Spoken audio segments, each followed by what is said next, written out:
For all my regular viewers out there, you might want to skip this video. It's a very specific topic for a niche audience, so you might find it a little bit boring. But I do appreciate you stopping in, and I will see you in the next one. But if you're still with me, let's jump in.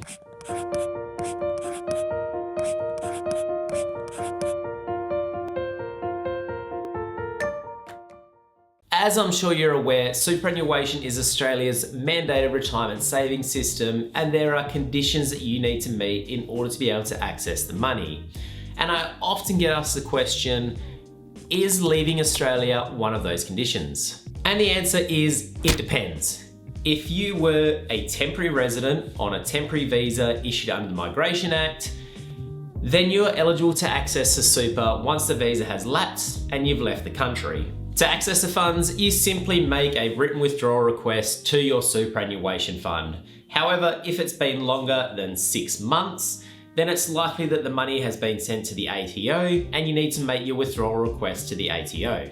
The payment made is called a Departing Australia Superannuation Payment, or DASP, and the amount that you're going to receive is going to be your fund balance less any tax. For a DASP, there are specified tax rates as shown in this table. For most people, your fund is going to consist 100% of the taxable tax elements, and the higher tax rates in the right-hand column apply to working holiday makers with a subclass 417 visa, a subclass 462 visa, or certain related bridging visas. But what happens if you didn't have a temporary visa and you were either an Australian citizen or a permanent resident? Well, unfortunately, it's not good news for you guys. Under this arrangement, you are subject to the exact same rules as any other Australian citizen or resident. It doesn't matter if you never intend to return back to the country again.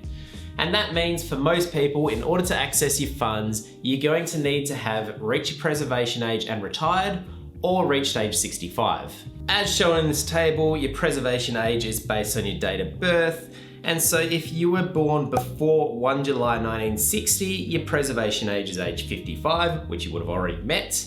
And obviously it's increasing to age 60 for those born after 1 July 1964. There are a few special conditions of release that may give you access to your superannuation a little bit earlier. And again, these are available to all Australian citizens and residents, whether you're living in Australia or not. They are as follows: permanent incapacity, severe financial hardship, compassionate grounds, terminal illness, or temporary incapacity, which is a limited release. Now, I'm not going to go into all of these in detail, but if you think one might apply to you, then do a little bit more research. All of these restrictions also apply to New Zealand citizens who are leaving Australia. However, you do have the option to transfer your superannuation into a Kiwisaver account under the Trans-Tasman Retirement Savings Portability Scheme. The transferred amount is generally going to be subject to New Zealand taxation rates and their rules, except that the portion of the Kiwisaver account that's from an Australian source retirement savings scheme, so your superannuation, you're going to only be able to access that once you've reached age 60 and met an Australian-based condition of release.